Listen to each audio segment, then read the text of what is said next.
if we relate distributors to breweries, you do things in a way more kind of on par with kind of how a craft brewery would do things versus a bigger, older brewery. Yeah. It's the more, again, craft is the only thing I can think of to come.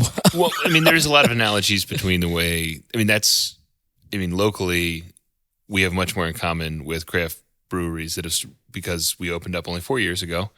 A lot that our start date is similar to most breweries around 2018.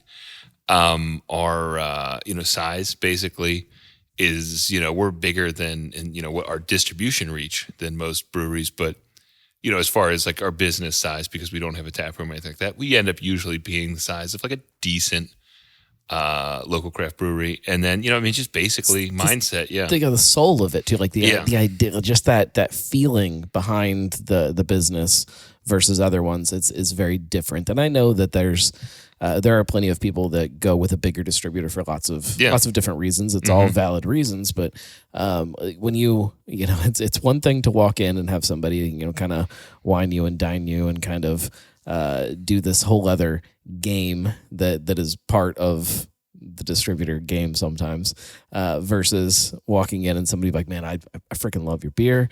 I sat in your tap room, or I would sit in your tap room. This is a place that I wanted here in town. I want to drink this beer. I want to be able to go to the store and get it. I want to go to the local bar down the street from my house and get your beer. Like I feel this thing. Like it's very, very different. And again, not to take away from the other breweries or the other distributors. I'm sure that there are people that work at all of them that have that mindset. But it's definitely true. I've worked at a few business. As a business, there's something from the ground up about this place that just feels right as a craft beer fan for me. And that was, when we started, that was kind of what we were going for, that the innovation that it was going on the brewery side was not happening on the distribution side. I'm sure I've said it on the show a couple times, that's basically what we felt distribution needed. You had new retailers opening up that were different than the people who were selling craft beer before. You had places that were starting to sell craft beer that never had sold it before. Right. And you had obviously lots of breweries that were popping up, and we're like, why aren't there new distributors popping up? Well, because there's, as things have changed and as there have become more and more and more breweries around, like it is, it's harder for some breweries to get into the state to find somebody that's willing to carry their beer. Yeah. It's harder for small breweries to find a place that kind of understands who they are and what they do contribute to the Cincinnati beer scene. So like there's, I would go as far to say that there's probably room for way more younger, smaller kind of distributors versus the bigger. I'm going to get myself in trouble, but somebody's going to send me an email. I think what you're saying is what we thought, in that looking at it, distribution is super competitive. They're not friendly with each other like breweries are.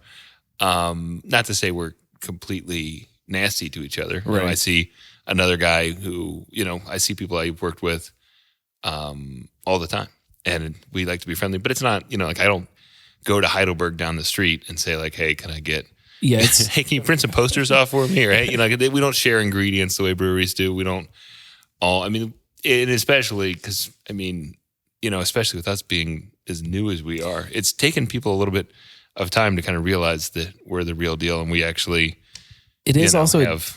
have a real building and really deliver beer. And it is also a different business, though. You talk about craft breweries, and it's like if you're a new brewery and you're starting up and you're making great beer, and you walk over and you go to some kind of event, and Madry is there, and Madry's hanging out, and like of course they're going to be friendly to you. Like you aren't hurting them at all. In the grand scheme of things, there's an argument there, but like they don't care if you're also making great beer in the city. They want you to be making great beer in the city. In the distribution game, it's like if Firestone Walker wants to come into Cincinnati and they're talking to all the distributors. Yeah, they're only picking one of you guys. Yes, legally they can only pick one per county. Yeah. So like it's one, and there's a whole thing there too. But there's gotta be some kind of competition on that side from distributor to distributor versus from brewery to brewery. I mean, yeah, you could say, oh, there's only so many tap handles and you're competing, and like there is something on the brewery side. And I mean, I think the brewery, I think the breweries, whether they know it or not, whether they want to admit it or not, they are competing with each other. And I think that I don't think they know it yet. Yeah, definitely. Or I don't think they have to know it yet. Like we're getting there, but I don't think we're there yet. Oh, I definitely think for that. That'll be a fun conversation later. Oh man, what a great clip! Look, I might be biased, but I think if you like that, you'll probably like the full episode. Go to cincybrewcast.com to listen to the whole thing. It's a podcast, and you can share it with your friends, subscribe, all that stuff. It's really good. Trust me,